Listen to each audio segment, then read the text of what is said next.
Laura Trump coming to you from my home in New York.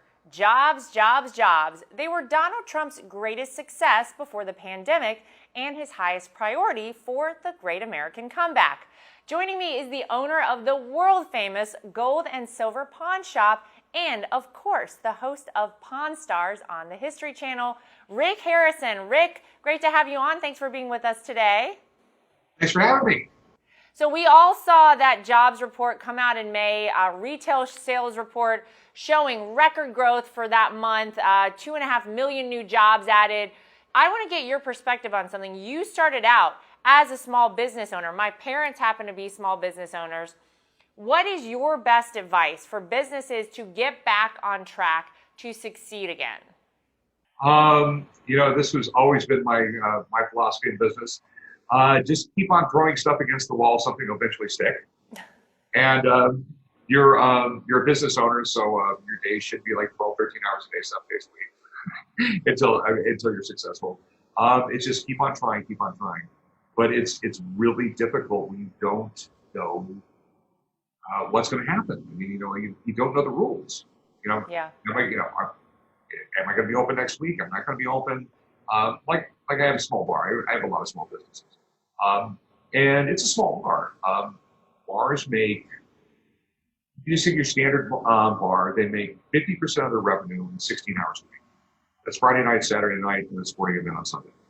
If that bar is at 50% capacity during that time period, you might as well close the doors. There's no way you'll ever be able to make money on that. And it's really scary, even with the PPP loans. Mm-hmm.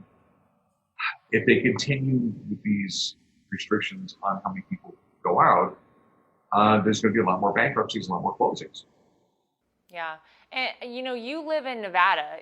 What is it like in your state? I mean, we all know Las Vegas is obviously a place that attracts tourism. That is what is the bread and butter, really, of that city. How have things been there? How are things going? What are your thoughts on what's happening there? I like my pawn shop. I average 4,000 customers a day this time. They come through the door. Wow. I'm down to 400 because there's just not a lot of tourists in the town yet. And hopefully the next 4, 5, 6 months it'll peak back up. But business is tough right now, and I just have major concerns about the way that some governors are handling this. We have American College, I don't know if I've already said this, but like the American Academy of General Physicians is estimating that there will be 75,000 additional overdose and suicides from these closures and everything like that. All these things, the governors should sit back and look at both sides of the coin and figure out the right things to do. Yeah, I mean, there has to be a happy medium here. And by the way, the president has been the one from the very beginning that says the cure cannot be worse than the disease itself. And part of that, he means getting things back on track. The president has been the one, Rick, from very early on saying we obviously want to protect the American people, but we also want to get our country back up and running. Let's open back up America. I mean, we had the Trump rally in Tulsa, Oklahoma. That really, I think so many people felt like, okay, things are getting back to normal. The president is holding rallies. There are people gathering together. But the other side of that coin, we have Joe Biden. In case anyone forgot, he's been hiding in his basement for a long time now, but Joe Biden is still apparently running for president. But based on Joe Biden's economic plans, are you concerned that market capitalism is really at risk in this election, along with so much else? Well, no, yes. Joe Biden, basically, he's just I don't even think he knows his plans. I think he forgot them. But no, capitalism is the number one thing. Yeah, I'm a history guy. The number one thing throughout history that has brought people out of poverty. I can give you stories from the 1500s on forward about how capitalism has brought people up. I swore if Hillary got elected, I would not open another business. My business is a massive place. We got rid of the government regulations. Mm-hmm. I've always said this: let government get out of my way, and I'll make jobs. It's that simple. And if you take Joe Biden, who wants to raise everybody's taxes, it's like you take a wealthy person. They can only spend so much on themselves. The rest they invest in businesses. They want to take that money away that they're going to invest in businesses. And it's just restriction after restriction. It doesn't work. And it's proven not to work. And the standard of living, just in the past 4 years that Donald Trump's been president, has gone up dramatically in this country. No one reports it. But it's the largest increase in wealth in the history of our country in such a short amount of time. It's the average income of a middle income family is up like $10,000, where in the entire 8 years of Obama it was $2,000. In a short time period, right at $10,000 a year. That's I would never believe it was possible, but he did, and we will lose all of that and more, Joe Biden.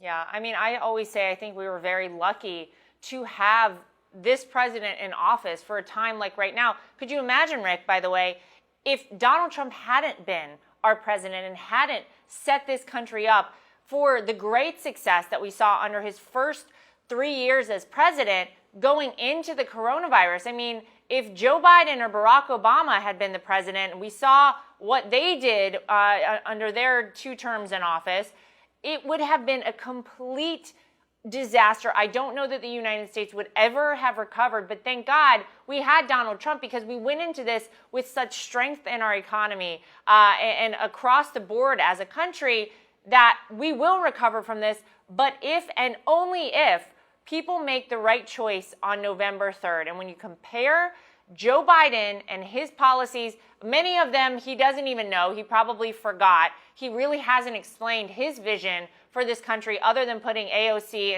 in charge of his climate change, which we know would implement the Green New Deal and surely kill off millions and millions of energy jobs all across this country. So forget about that for a second.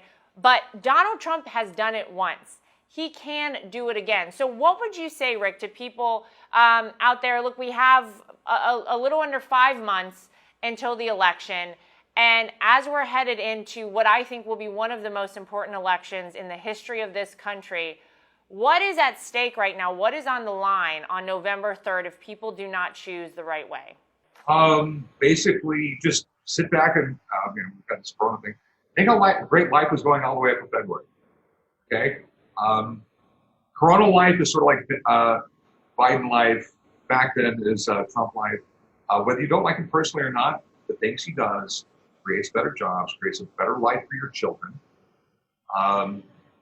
Because I have 6 kids. My goal in life is to leave this world a better place. And like I said, capitalism works. It creates wealth, it creates money donated to charities, all these other things. And if you go to a Biden system where everything is ran by the government, do you want to go to the DMV for your healthcare? Wow. I was raised in government healthcare. Right? I had epilepsy growing up. My dad was in the Navy. I only went to Navy doctors and stuff like that, and it was horrific. I have a million medical issues now because of government healthcare. We don't want the government running healthcare, and just like everything, if they take over one part of the economy, they'll start taking over. The next thing will be energy. And they'll keep on going from there, and eventually it will be Venezuela. That's Joe Biden. That's right.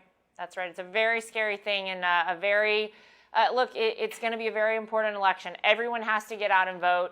You've got to get your friends out to vote, get registered to vote now. And Rick, we hope that everybody will start coming out to see you in Las Vegas. If you're out there, go visit Rick at the pawn shop. We appreciate everything you do fighting for this country, and thank you, Rick, for being with us today. Okay. Thanks for having me. Record job growth will be the hallmark of Donald Trump's first and second terms as President of the United States. That's the real news for today. If you'd like to get involved with Team Trump, go to donaldjtrump.com or download the official Trump 2020 app from the App Store or the Google Play Store. I'm Laura Trump, coming to you from my home in New York. Thanks for joining us, everybody.